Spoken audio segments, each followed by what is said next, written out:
This is The Big Breakdown, a long look back at some of the biggest stories we're covering for you at the Hidden Killers podcast and True Crime Today. This is Hidden Killers Live with Tony Bruschi, Stacey Cole, and Todd Michaels. All right, another week. I think we're all ready for a weekend, maybe. A little deep breath, a little let's do some mental cleansing of things other than what we've been consuming. I think that's on tap for many of us. But this morning, today, wherever you're watching us, Robin Dreeke, retired FBI special agent and former chief of the Counterintelligence Behavioral Analysis Program, joining us. We're going to go over the latest of what we know in the Charlie Kirk assassination as we try and examine this and get to the root of what happened here. How did this man, this young boy, if you will, 22 years old, decide in the course of a week to take the action that he did and have crazy ripple effects around our planet with that one horrible decision? Robin, you spent obviously years inside the Bureau studying how people think, act, and radicalize. And today we're talking about not necessarily an international terrorist, but somebody's kid right here in the United States that went off and did something absolutely horrible. I'm just going to start here because you've been all over the place on this week, talking about every different angle. As we wrap up the week, what's the biggest thing that stood out to you that you've learned that you're trying to wrap your mind around? Boy, and you really hit it right at the beginning, Tony. This was a shot that was heard around the world, wasn't it? Yeah. I mean, just think about it. One shot, and it's been really impacting so many of us. And a good mental cleansing is definitely needed for us all to get some healthy thoughts going again. I'll tell you, the thing I've been working on throughout the week mostly, I guess, I think we all are, and I think it's one of the reasons why it was so impactful for so many. It was, the violence of it, the victim, as well as, what made an otherwise healthy-looking 22-year-old do something so heinous? What was the path down this dark triad to oblivion, really, that sparked all this? And so it was really taking a deeper dive on. I don't like chasing things as much because I've worked in the world of counterintelligence, and if you're chasing things after they happen, you'll never catch up. These people have long legs and sprinters' legs, and they always keep in front of you. And so I'm always kind of, like you said, reversing it as a behaviorist to see what was the cause of this and where did it start and what can we do at the starting point so we can do what I call a pincer attack. We can deal with the law enforcement angle and things we can do online to protect ourselves, protect our children, work with algorithms and companies and all those things.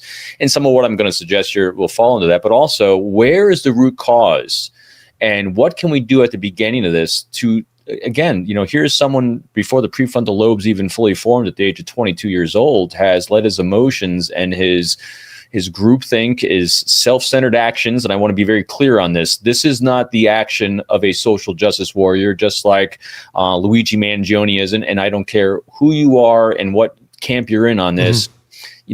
All we need to do is look at history of successful social justice warriors, as I mentioned earlier in the week, whether it's Desmond Tutu, Martin Luther King, Gandhi, Nelson Mandela, all these individuals were social justice warriors, clear messaging, and they had civil discourse. So I looked at this whole thing. Where did civil discourse fall? Where's it fallen out of our system? The Socratic method was introduced by Socrates back in 5 BC. Mm-hmm.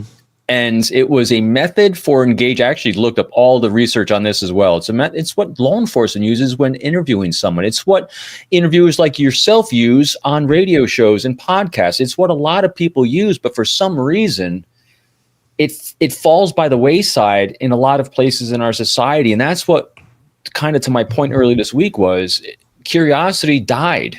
And the Socratic method of really interrogating and asking what questions and asking, not just dictating our thoughts onto others, but we actually ask them what they think about what we think. Again, it's being questioning, it's being interrogating our thoughts and thoughts of others, and it's what has died. And part of that is that curiosity. And so at some point along the way, he being the shooter, lost the need or want to inquire about his own thoughts about why he believes something. So that's what I've been really wrestling with, is like, what do we do as a society now? Again, I'm not a psychologist or a fixer. I'm the law enforcement guy, behaviorist that says, all right, what's the root cause and what are we going to do about it? And so from what I've seen, because this is different than a Koberger, this is a person that, in my estimation, again, not a psychologist, not born with a broken brain.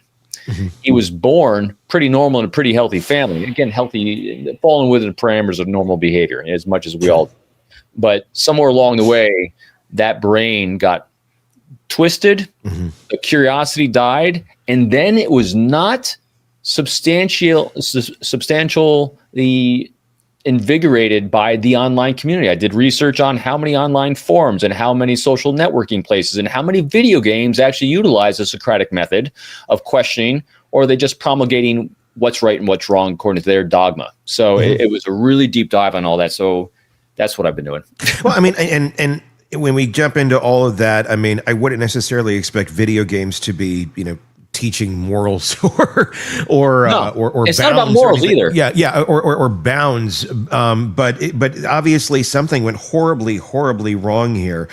When we talk about conversation and having discourse with each other and learning and hearing each other, I think it feels like the definition of conversation is not the same for all of us. And I do wonder if that there is a generational change in what that means based on how people have been raised. And I'm not saying just within their families. I'm saying more so within the social structure of our society, of our social media, of everything everybody consumes from birth, basically.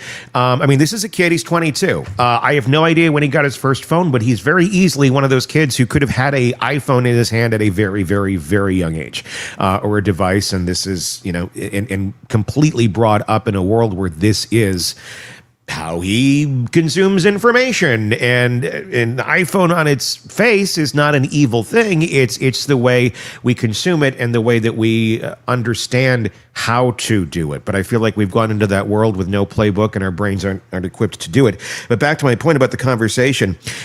Conversation does not mean dictating your thoughts to others and walking away. that feels like how a lot of people view conversation today. It's like, I'm just going to spew my thoughts, and then you're going to spew your thoughts, and we're not going to necessarily go back and forth all that much. We're just going to keep spewing why we're right to each other, and never taking the moment to sit down and say, let's hear you. Let's hear you. Let's think about it. And that seems to be a big missing piece with a lot of folks today. And Tony, think about it too, that a lot of times the younger people, I'm going to sound really old and I'm going to scream at you to get off my damn lawn in just a minute here, but we don't talk anymore. And we don't sit down at the table and talk. We don't talk on the phone. We use Messenger. We use texting. We don't have this back and forth where I'm seeing the reaction on your face. I'm just taking whatever is printed to me, like in typeface, as your feelings. And a lot of times people don't convey their feelings properly through that medium. So we're missing out on the nuance of actual face-to-face conversation. And I think we're losing that emotional tie to people. We don't see that, wow, my words just hurt you, and feel that empathy. We don't feel that. We just throw something out there and damn it, I'm right, and walk away. And I want to add this to that too, because I agree. Is this something that's different too, that has been an effect of social media and the way people communicate? Are we isolating generationally more than we ever have before? I mean, it used to be, it seems you would look to folks who are a bit older than you or much older than you for wisdom, for thoughts, for people who've gone through life a little bit. When you're young, you're not going to make good decisions. You're going to make rash choices. You're going to make decisions that you'll end up looking back and going, that was horrible. And normally it doesn't end with executing someone. It's usually much tamer than that. But I feel like there is this isolation with a younger generation that seems to be missing that seems to be missing. Life isn't as horrible as I may think it is, and the voices that used to be there, the older generations, they're there, but they're not being seeked out because sometimes it seems like there's a lot of younger generations that just feel very much this is how it is. And then they just get into their echo chambers and they just keep getting the same advice from the same ill-experienced people who don't have any life reps, and they just keep repeating things over and over. There doesn't seem to be that extra voice that comes in and goes, okay, wait a second, I hear what you're, and I'm not saying I hear what this guy was saying in this case. I'm saying just kind of generally when a young person may be struggling as they grow, I hear where you're coming from, I hear where this is difficult for you, but here's how life kind of does play out and things do get better. That seems to be missing quite a bit, I feel like, from a lot of young people. And I don't know the solution. I don't know that it's not being seeked out. I don't know that it's even part of the equation for many people to even think, hey, maybe I should go talk to somebody about this other than just the same people who have the exact same ideas that I do, who they're exact same age as me. Anecdotally, it seems like it makes sense, and from my own experiences as well. Yeah. I haven't seen any research or studies on it, but it makes sense. Interestingly, about this entire thing too, this microcosm that people are living in, when we were growing up, we were taught how to fish. Everyone now is just given the fish.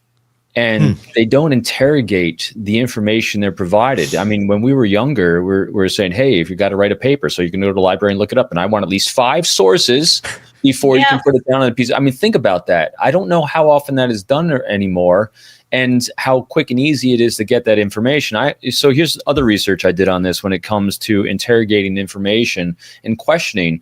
And not questioning like you're right or wrong. Questioning is like, help me understand what I believe so I can understand what you believe. And again, I'm going to not try to repeat that Socratic method so much, but it's really so fitting for here. Now, if you want, I'm going to read the definition of it. Yeah, sure. Socratic is, for people that haven't heard of it or just haven't done a deeper dive, it's a form of cooperative argumentative dialogue between individuals based on asking and answering questions to stimulate critical thinking, draw out underlying ideas and assumptions, and expose contradictions in one's beliefs. It's developed by ancient Greek philosopher Socrates around 5th century BC, and it's a way to pursue truth through logical inquiry rather than direct instruction or opinions being forced at you. And when I did a study on this, here's another scary thing. This is what schools aren't doing this. There's only one program I could find. Now, granted, individual schools might do this, but there's only one program you could actually buy that it's only used by like 1,000 people across the country, I think, that actually uses a teaching platform for the Socratic method. And this is, I know this is a complaint by many people of our universities, and it's one of the reasons. Again, please put all politics aside. I don't want to hear left or right, Democrat, Republican anymore. This is one thing that Charlie Kirk was trying to do, was to stimulate. Hey, don't keep absorb and regurgitate what you're getting. Be inquisitive about what it is you're getting. Ask that question to stimulate knowledge, which universities used to do and which schools used to do. And this is where, if I'm going back to the root cause of where I think a normally otherwise healthy individual started down this dark triad path, it was this. It really was this. I mean, that definition I just read, when was the last time you encountered someone other than in that does all they can in your areas of media, of taking communication in college, where it's not just regurgitating and being opinion pieces, but literally being reporters and journalists, interrogating information around you, free of an opinion, free being what I always call that non-judgmental active curiosity. That is at the heart of what we're doing. And here's also why this is so important. And it's dumbfounding me that we're not doing it more. Because the last thing I was doing before we came on the air is I was doing the deep research of what happens to our brain chemically when we're actually employing the Socratic method. Yes, that same big four, dopamine, oxytocin, serotonin, and endorphins, are firing when we are on the path of curiosity and discovery. And so what people are doing when they're falling in these online microcosms is that they're seeking the cheap like hit and validation of a crappy opinion, because it's just an opinion, to try to get that same little stimulation than having a rich conversation. Man, history always has the answers to everything. All you got to do is take 2 seconds to look. And this is how we stimulate ourselves as human beings for thousands of years of evolution before the last couple years of this. So our brains reward us when we're doing these things. And so I think if we just start hitting this root cause and just re-infiltrating this into society, starting with families, starting with schools, starting with us all, and let go of preaching at people what you think is right or wrong. And I do this all the time in my emails. Tony, I do it with you. I do it with everyone. I always have an opinion of what I think about something. I mean, when we're talking about these cases, you and our text messages going back and forth, before I actually share an opinion of what I think, if I'm not quite sure about what someone else's opinion is, the first thing I'll always do, and because I want to have a civil discourse, I say, hey, what do you think about this? I don't tell you what I think first. I want your thoughts and opinions about it, because then I'm going to know your context, what your perspective is. And then if it's different than mine, I'm curious about, what made you say that, Tony? Sure. And then we start getting context. We build, and then 99% of the time, I completely modify my take and assumptions. Mm-hmm.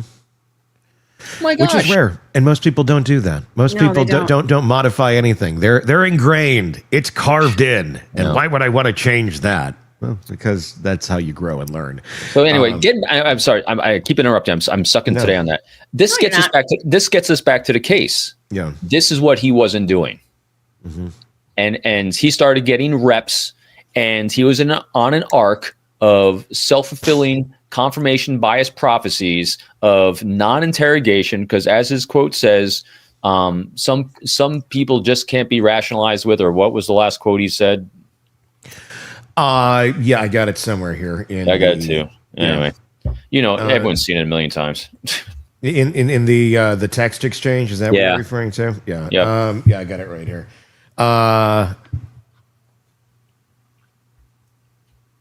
Why did I do it? What am I looking for specifically? The reason why he did it was some people just can't be reasoned with or rationalized or something like that. Yeah, it's something. It's in here somewhere. That's where curiosity was shown to die. I think if you don't stretch that muscle very much, it just rots. Yeah. If you're not curious, you just go through life just bouncing off of the walls, and that's it. You're not going to re-engage. And I fear that we've lost an entire generation. And I don't mean to throw a blanket statement over it, but we just don't have people who are curious anymore. We have neuroplasticity. We can get it going again. Change, yeah. and there are people in that generation that are curious. Yes. It feels that it's very off balance than it has been in the past, and then we lead to this. I mean, one of the biggest things that everybody's just trying to wrap their mind around on this is this kid.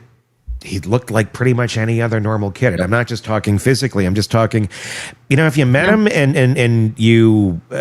You saw any sort of interaction of him, I don't think a lot of people would think that this is a guy who's going to go do this. There's plenty of people who disliked Charlie Kirk. We know that. Yep. There's plenty of people who disagreed with him, and plenty of people who I'm sure saw him coming to the campus as a negative thing, just as there were plenty that saw it as a positive thing.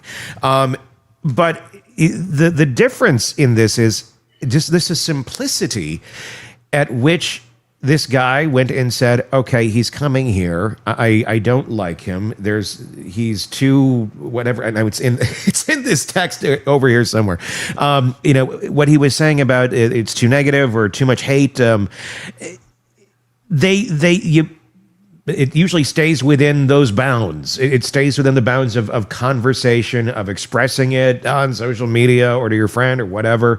It doesn't typically end with, I'm going to go get Grandpa's rifle and then go take him out. I mean, what is the what happened here? I mean, and if you do see that, it is typically a more radicalized, a more extreme individual that has a hell of a lot more signs about them than this guy.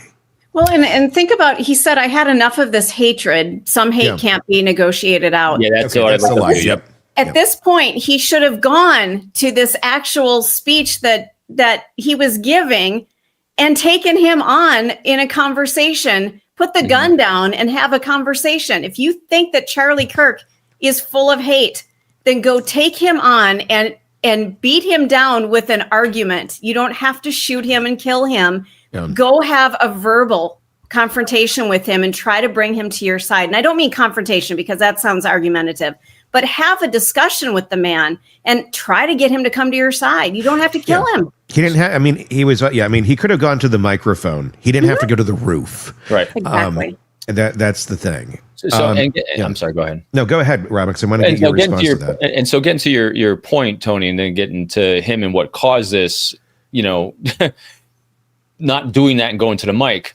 So here's where we have the parallels with ISIS, Al Qaeda recruiting these sleeper cells, because we're calling this online radicalization, which we called those things before. This is just this is a new morphing of it. The way that typically terrorist groups that we've seen before have recruited, what made them effective at recruiting is who do they actively recruit? They took people that had nothing else to lose, predominantly, that felt they had no purpose, they had no future, they had no economic well-being, and they were able to suck them in and recruit them and indoctrinate them into a way of thinking that gave them a purpose, that gave them something to do.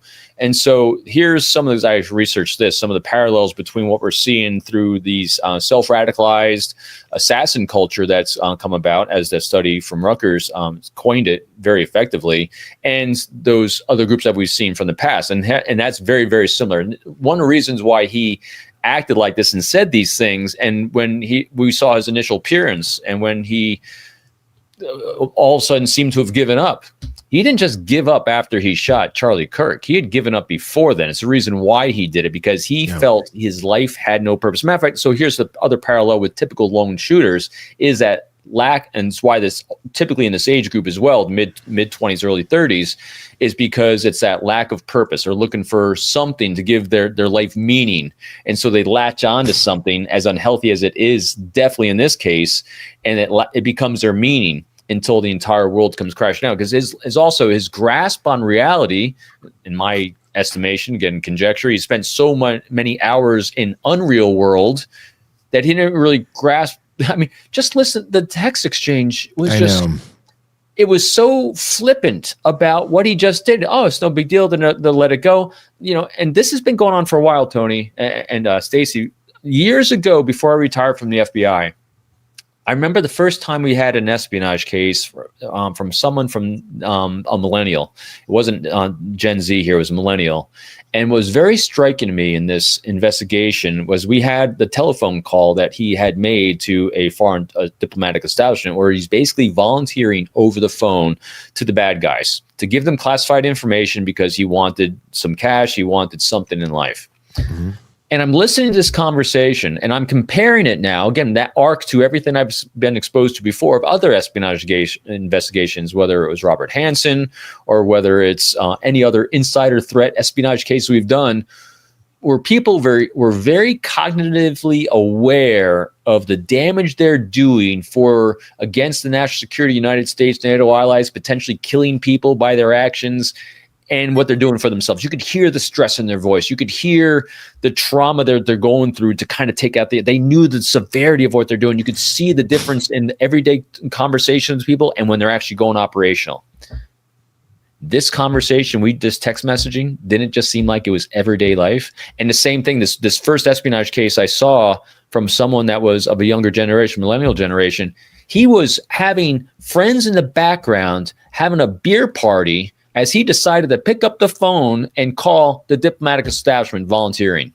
Flippant, whatever. Hey, I need some cash. And I'm like, it was blowing my mind. And here, again, we're seeing exactly the same thing, because the understanding of the ramifications of their actions is completely vacant, which is very different than a Brian Kohberger who's got just a broken brain, or a Lori Del Valle. That's why this one's scary to people, because of that. And he looked so much like so many kids we know. Yeah.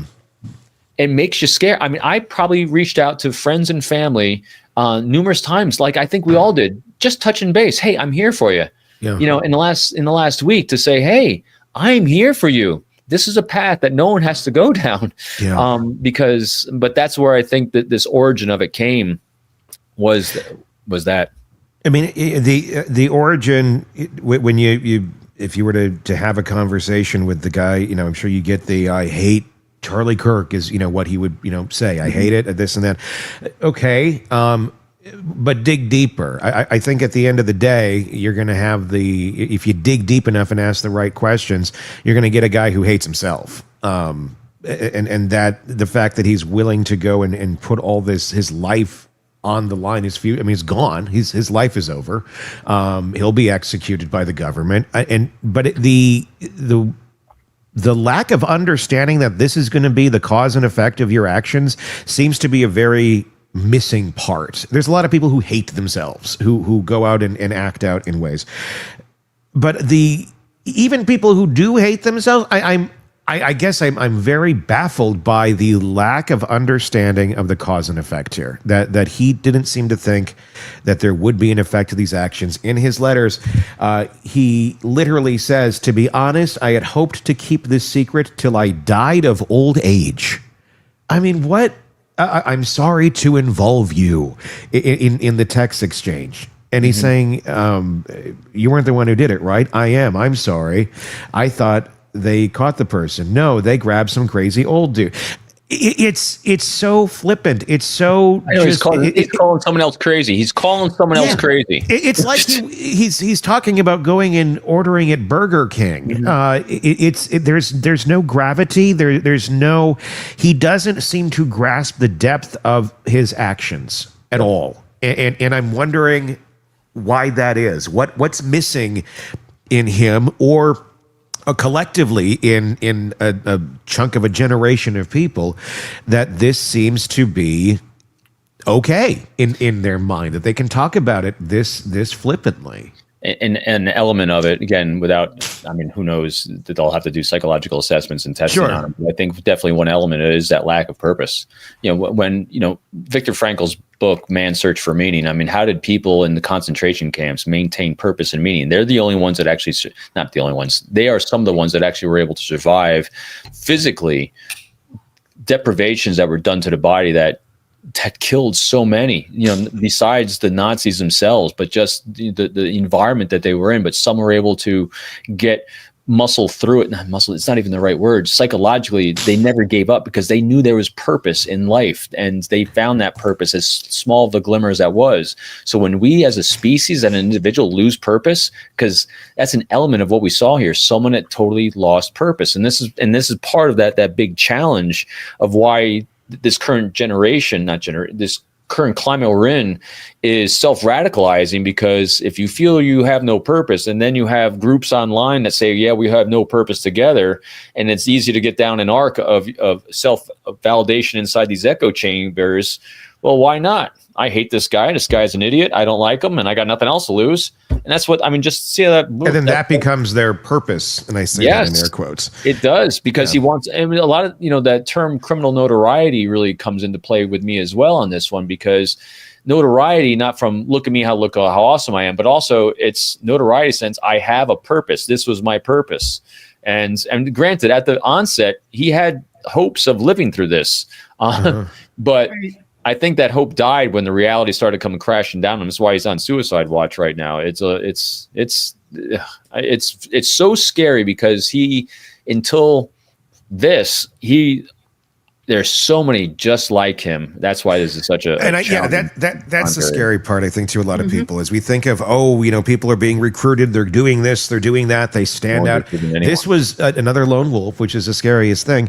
And the idea that he would flip so quick to think this is the solution. You got to think there's a lot more of them out there that are willing to do this on either side of belief systems, of whatever one believes is the right way, quote unquote, that they could flip. Are we in an environment where there is a lot more of these folks who are out there that are we should be really concerned that we're going to start seeing a lot more of this?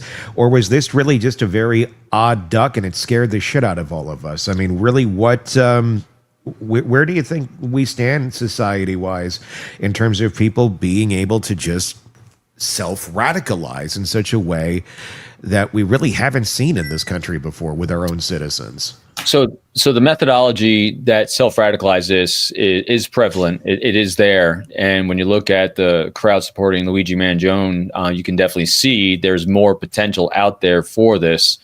And I'm going to be very honest in this. because of the depth of field I've given this in the last week, I don't have as much objectivity to I think we're fine. Because I've been so immersed in nothing but this. It makes it look scary because I'm surrounded in a bubble of this right now. So I don't know how far out that bubble goes. Sure. But so I'll go back because as you all know, I am definitely glass half full guy. The shot that was heard around the world, which is this one, has brought so much attention, not just to another shooting, but to the root cause of the shooting. And that's why we're talking about it. And we're not the only ones hopefully going to be talking about this. It's we need to do something. And I'm so sick of people, oh, it's mental health issue. No, it's okay. Yes, mental health issues, but no one's ever doing anything. They're just labeling it. It's a gun issue. Yeah, okay. But all these things that we've done before, it's a bad science experiment because nothing we've done has worked. Yeah. And so you really got to think hard of what is the dire root cause of this, because once you can get that going, all else will fall in place again. And so I'm hopeful because I know lots of people that don't fall into this, but I know some that potentially, and I say that word potentially could, but I think, and I talked to my kids about this who are in this age group, and I also do online gaming, but not near the extent of these guys. There are a lot of things in place for speech being flagged, for people being aware of these things, for people doing the right things and shutting this kind of thing down. So I know there are definitely things that are going very right with a lot of people. So it's not just all doom and gloom. If you go online, it's a horrible place to be. I mean, I was just playing last night. That's completely fine. All age levels. We're talking, my age, lower, higher, all over the place. Yeah. And I was really curious what you're going to expect. And actually, the kindness and generosity towards others is very prevalent. So I'm hoping that it is a problem. It is a challenge. It's scary because it's not in a sleeper cell. But that's also the positive here. It's not like a secret society we're trying to penetrate. Yeah. This is way out there. Anyone can join these things and kind of get a deeper understanding of what's going on. And that falls then on law enforcement to do deeper dives and have the resources to do this. Well, I mean, we can keep catching them, maybe beforehand if we, can figure that out quicker, or after, unfortunately, but that doesn't fix the problem. Right. What needs to change here in society? Because I certainly think we need to get some grip on this, but the direction that we're seeing thus far, I mean, shutting up comedians is not necessarily going to fix our problem here. No, I think, like you said, we just have to have people, and everyone can model the way. And it's the Chinese use when it comes to stealing intelligence. They have this philosophy of, we are going to steal the entire beach of sand, one grain at a time. And to think that one little grain that you have isn't significant, by itself, it might feel that way. But when you put it in the hourglass to build an hourglass of a timer, over time, you have a full hourglass. And same thing with anything. So I think it's just people not becoming intolerant of people that aren't curious. Yeah. Just be curious about people who aren't curious. I think we model the way, and people like us model the way of how we are. I mean, look what we're doing here. We're constantly questioning this. What's this? What's this? Why does this happen? Every time something happens in life, ask yourself, what can we do to understand this deeper from that context? Every time I hear anything, I become so curious about what causes this, and challenge yourself to do that. Challenge people around you to do that. So, because the overarching anchors of what we can do as a society, I think Congress could actually come together and put incentives in place for companies to actually have communication people in place that actually are skilled in the art of the Socratic method, or skilled in the art of recognizing how to have civil discourse and recognizing when it starts going down the path of the dark triad. Mandating these, I don't like mandate. I like incentivize. When you incentivize people with tax breaks, when you incentivize schools with more resources, when you incentivize people to take actions that are not only in their best interest, but the best interest of the organization, institution, individuals. And that best action is not just going to reward you monetarily and fiscally for your establishment, but all the people mentally in their brain. I mean, we will create such a mental health paradise, because now we're going to have all the brains around us being rewarded because they're on this path of discovery. And all it takes is people from those two sides I don't even like mentioning coming together and say, all we have to do is incentivize people to be curious everywhere. Mm-hmm. How do you get them to do that? How do you get them to take that step that it's not just me versus you? How do we get both sides to come together in the middle? Especially with the younger people. I want to add that into that too, because I'm like, when we're talking about in a corporate setting or something like that, the cookies are already baked. These are adults that have a lot of this has to go back into the recipe. We need to change the recipe of how we're raising these kids and how we're developing these minds and giving them outlets and understanding that to be curious, not to feel like they're so isolated this way or that way. I agree with everything you're saying, but I feel like, okay, great, but let's go back to the original recipe. Otherwise, we're just going to keep putting more toppings on cookies that are already baked. I don't normally say anything during these sessions, but I want to say something that I experienced in the last couple of years in my life, and that is local involvement in your community. Yep. And especially if you're an adult, get involved in your community to do something good. Work with young students, work with young sports players, athletes. Get involved in some way where you're making a difference in their lives. And all of a sudden you see these kids doing the same thing in their life. They're helping other people. They're getting involved. They're looking for ways to be involved in their community, to feed the hungry, help the people that need help out there. Whatever it is that you're interested in, get involved locally, because that's how we change things, is on a local level. And then it kind of spreads out from there. Just my thought. I think that makes a lot of sense. And I'm with you on that, Todd, because all I was going to add on to what Tony's question was in congruence with this is, it, like you said, Tony, it's the grassroots on this is it starts with parents. And it's not about putting labels of what parents are doing right or wrong. I'm hoping that this is a wake-up call, and I don't like it, but fear is the greatest motivator there is of human beings. It motivates us to do everything. It's why our greatest thing that we're always doing, we're always going to take actions in our own best interest in terms of our safety, security, and prosperity, safety being that number one thing. If as a parent today, watching or listening to this, you're afraid of what your kids may or may not do, or the kids around them may or may not do, here's a solution. Be curious with them. That's all you got to start doing. When you model that behavior, kids will do what they're taught to do. They will model behaviors that they model. I am so fortunate that my wife was the one that modeled this behavior in our family as I'm off working and doing crazy stuff around the world and tried to be that dad. I love we are so close in a family, but my kids are so good in life and would never entertain things like this because they're so rooted with life reps at that early developmental ages, between the ages of 9 and 24, of being curious, of us never saying, do as I say because I say, right? Of saying, hey, here's our rule. Are you curious about what the rule is for? Are you curious about, why we do X, Y, and Z? There was never just because that kills curiosity. It's like, here's the rationale before it. And there was always an interrogation, not interrogation like, tell me, confess. No, interrogation means being actively inquisitive about what it is we're doing, why we're doing it. And just some people agree with it, don't agree. I was all about partnering with my kids. So I was a resource for them on the path that they wanted to choose without judging a path. And if someone or something came into their lives that I felt was unhealthy, I never said, don't see them. You can't do this. You can't do this. I said, help me understand this. Inquisitive. Yeah. You told me you want to achieve and do X, Y, and Z. You told me you're trying to do this. Help me understand. Is this helping you or hindering you from what it is you're trying to walk, the path you're trying to walk? Sure. It made them think. Yeah.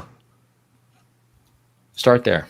And it's something that, it's easy to lump it going, well, kids are thinking this way, get off my lawn. But at the same point, it has to, exactly what Todd was saying, it has to be modeled by the older generations as well. And we can be just as caught up in this shit as they are too. I'm isolated. Oh, you're good over there? You're occupied with your device, so I don't have to spend my time worrying about you because you're over here? Okay, great.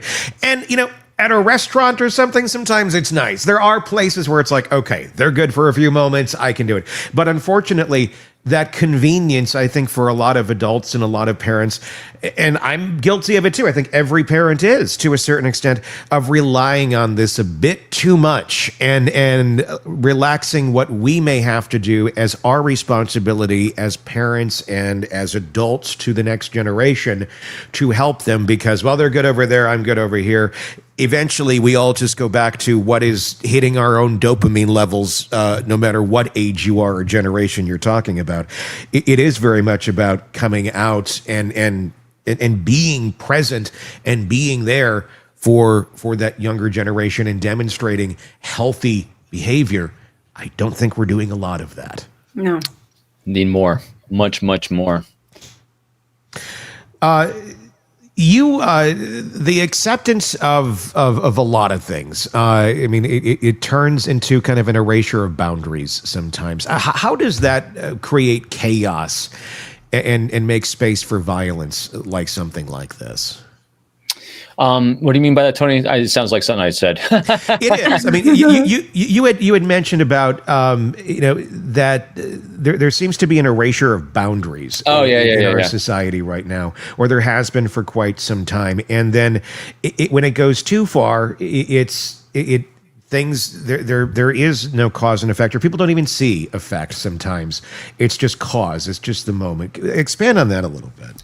So one thing I remember, I have a couple more good friends of mine. One, his name is Joe Navarro, world renowned nonverbal expert. And one of his other friends that I'm friends with also is Dr. Abby Morano. And I remember we were talking one time on one of the podcasts I was hosting. We were talking about it gets to this point about the emotion of shame. And shame, I have another good friend of mine who's an amazing interviewer and interrogator and communicator. And one of the things that you always avoid if you're trying to inspire someone to confess information, or you're trying to inspire someone to take action, whether it's influence, persuade, or any of those hooky spooky spy things you want to do, is one thing you never want to do is show someone their shame, things they're ashamed of doing, because shame is a powerful motivator, because shame says we're being judged and judged in a negative way. And so it's something you don't want to do if you're trying to make a connection. But I remember Dr. Abby had said this on the show. She had said, but shame is an important thing we have as a species, because without shame means we have no boundaries either. Mm-hmm. And so I was relating the two when I'm relating to this kind of situation where it's like accepted by this group of people that are in this assassination culture that it's okay to kill someone if you don't agree with them. That really comes down to me, a lack of boundaries of right or wrong, because they don't associate shame with an abhorrent behavior. It's accepted. And so I think this kind of comes down to, again, pure conjecture and theory on this. If you become it sounds so bad, the more accepting you are of everyone, which is one of my huge tenets, non-judgmental validation of human beings. That is a huge tenet of mine. But there is a limit, apparently, that I was unaware of, that if you are so accepting of everyone in their way of life, their way of thinking, that then starts crossing the moral and ethical bounds where that non-judgmentalism is going to affect the life, liberty, and pursuit of happiness of someone else. That's the boundary. And so I think that's what boundary I'm talking about here is when you have a lack of boundaries and you're so accepting that morals and ethics and the ability to allow others to live a self and healthy, prosperous life, we do have a limit. And that is the limit of that boundary, is that, hey, you think what you want to think, you believe what you want to do, you do what you want to do with your life and with others, as long as we maintain as a species our moral and ethical boundaries that we're not going to infringe upon the life, liberty, and pursuit of happiness of those around us. Sure. What a novel concept. Yeah, and that's something. Yeah. I want to, a lot of people are talking about the text exchange, and I don't know what to think of it. This is what we have. Yep. And look, I'm not a conspiracy theorist. I'm not trying to go down that road. But it does look weird, and I guess I think a lot of people are feeling like this doesn't look like a text exchange between two 20-some-year-old young men. It doesn't. No. Now, could it be? Yes, it could be that simple, and that's what's making this so weird, is to think that it is just so off, and the answer to this really is just. It's not as complex as I think a lot of people would think it would be for the impact that this thing made. That the horrible impact of the decision this kid made. But I mean, when we read through it, it's bizarre. And I know you've read through it. I've read through it. We've all read through it. I know that we need to go directly line by line. Anyone can go read it. But what was your first impression when you first saw this text exchange between these two people? What did you think? And I see your comment, rock and rolla, and I know other people have said on the conspiracy side of this. So my first impression is it's true. It's accurate. Okay. And again, I always so why? So what's my rationale? Again, the what question, what's my rationale? Believe in that, because to me, his arc of what we saw through his behavior from the 1 week planning of this to the execution of this to thinking that, the cops have moved on and won't find the rifle with a towel around it in the woods, to thinking that he left no evidence as he's climbing off the side of a building. And so there's a lot of data points that said he might have been book smart, intelligent, according to some, but his awareness and life reps were very, very low. I don't think he was a great strategist, because he didn't display great strategy in this. Mm-hmm. And so taking that to the next level of, do I think he's capable and would have pre-thought out a scripted thing to save his partner, who then gave him up like this? I don't think so. It just doesn't. Now, I always say the word maybe, because I am always open to, again, because of the Socratic method, I'm open to dialogue about other people's opinions of it. I'll never rule anything out unless we hear it from him that it wasn't. But it to him to kind of script out this well-crafted thing to try to save his roommate, when he thought he was going to get away with it himself. Remember, he actually says, I thought I would take this to my grave. I would die of old age. I'm sorry to involve you. You weren't the one who did it, right? I am sorry. I'm sorry. I thought they caught the person. No, they grabbed some crazy old dude. I mean, it like reads as the most clear-cut confession letter and explanation of this in history of any sort of horrible event, that just, okay, here's all your answers, everybody. He did it for this reason. He feels this way. He didn't think he was going to get caught. He left the weapon. I think I'm going to go back and get it. I mean, it's insanely stupid. I guess what, and again, stupidity, inept, incompetency oftentimes does masquerade as conspiracy. It can look very, very similar. Yeah, we did so much in our cases. And that's why I'm like, so this fits a pattern of stupid that we've seen so many times. That's why it's more likely people love to because people were so affected by the assassination, and just that word assassination has a connotation of planning, thought, especially when you take out such a notable figure like a Charlie Kirk or President Trump or any high profile anything, that requires some sort of high level mastermind that you want it to be that, so it has some meaning, or that. No, this guy. I think it is he's as plain dumb as a 22-year-old as you're seeing right here. I really think it's that surface. I don't think there's a lot going on here. I said it from the very beginning too, that this, people are calling this a professional hit. No, it wasn't. So think about this. If this was so well planned out and he's trying to protect someone, he's trying to take out Charlie Kirk, why would he have done this with 3,000 people with cell phones looking? Why would he have done it on a school camp? I mean, it just makes no sense. He seemed to think ahead enough on certain aspects, but then like completely devoid of thought on others, I guess, is kind of what gets to me. Where it's, I'm going to change my clothes. Okay, well, it seems like you got some sort of planning going on here where you're thinking a bit ahead of trying not to get caught.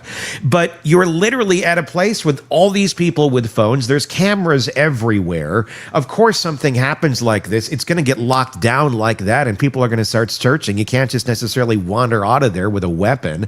So he dumps the weapon and then thinks he's going to go back for. I mean, but again, I hear you completely. Where we feel like in a video game. It worked in a video game, and you would think our brains are searching for a bigger meaning behind this, or a bigger planning, or something.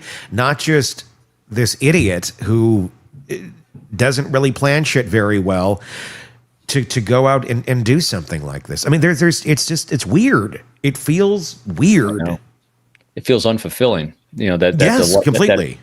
But I think it really was. Most of these things are. 37 hours. Yeah. 37 hours, and it wasn't because you had geniuses all of a sudden started working this case. It's just pretty. I mean, people did what they regularly do when they worked this case. Granted, there's a lot of attention on it, and you had directors and then assistant directors and all the world coming out to try to put on a good face for this and all those things. But it was really a pretty. From my optic, you had 6 law enforcement officers that were university law enforcement that were there for protection, and you had a lot of cell phones, you had a lot of leads coming in, and you worked the case, and bam, this is what happens. He starts seeing his face all over the place. He decides he doesn't want to die, and so he has his parents surrender him.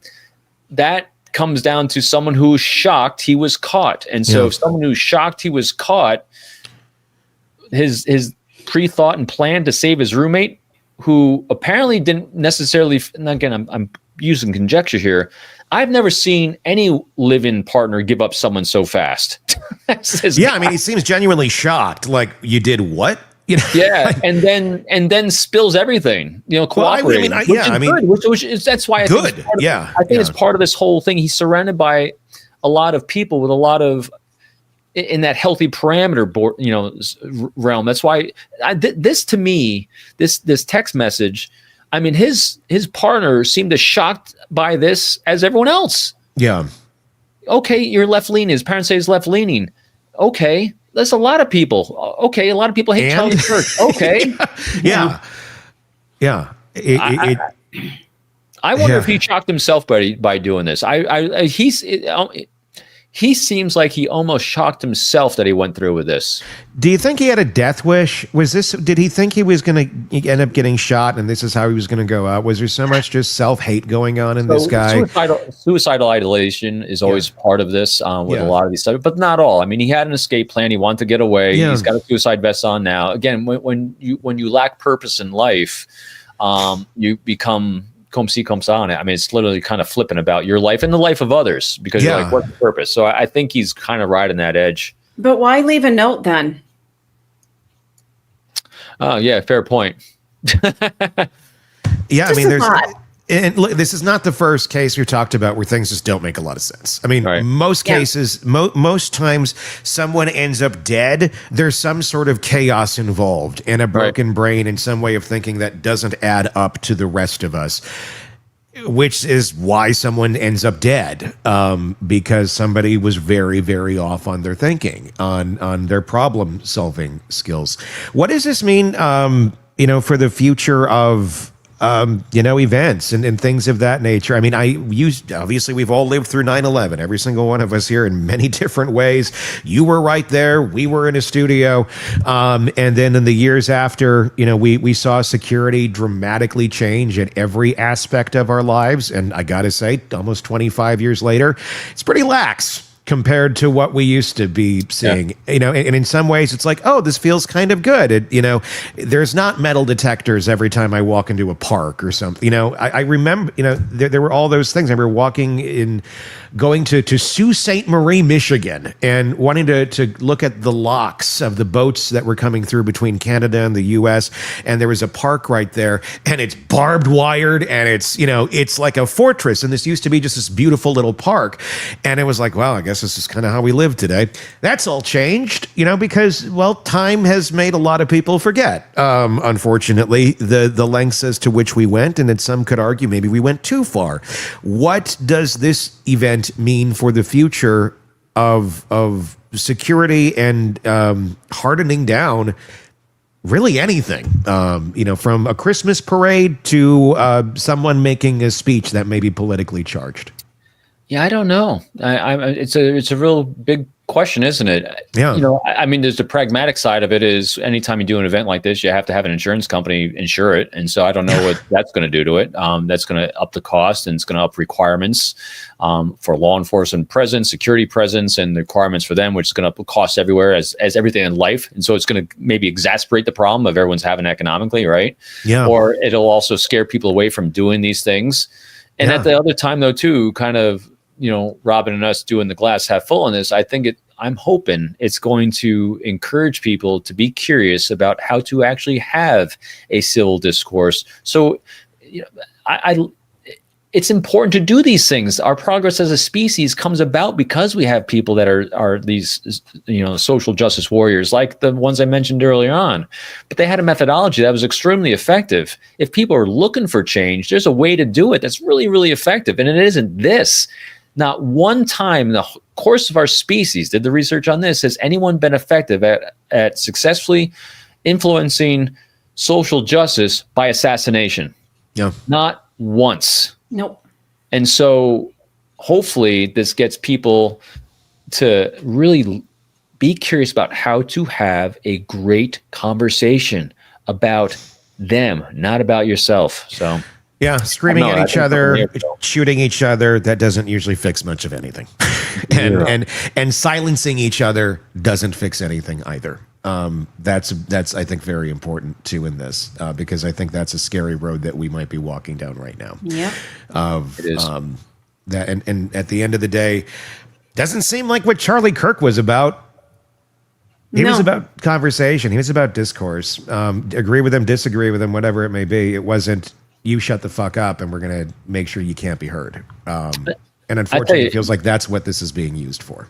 Just watch. I've watched, because I've seen so many clips of it now. Watch the great conversation between Charlie Kirk and Bill Maher. Yeah. I think I told you about that. Yeah. Yeah. I've seen it so many times. And even between him and Gavin Newsom. I mean, it's really, really good chess. And granted, the Socratic method was not infused throughout it, but there's moments in there. Again, this isn't about going from 0 to 100 from, okay, I'm not questioning anything to learning how to question and being curious. No, it was infused. There's a desire to want to. People aren't looking for you to be perfect. They're looking for you to make an effort. They're not looking for anything but effort and a willingness and desire to find out a little bit more about how you think about something. That's it. And so hopefully this starts it down a better path. And to some of these points here, but I'm on that text message, and Stacey, you brought up a great point. Who leaves that if they didn't expect to? I don't know. That was just my initial take on it. Again, just because of the arc I'm seeing from everything else from him and people like him in the past. I don't like giving killers any credit for being smart on anything. So I'm always going to have the negative confirmation bias that they're idiots. They didn't plan anything and they suck. I agree. I agree. Yeah. Great half full glass there, Robin. I like that one. Very official language. Yep, I know. My professional terminology is really off sometimes. Like they double down on stupid. Robin has another great one that I've always loved, and it's nutter. Nutter. It's another nutter for someone that's crazy. I like that one. Nutter. Love it.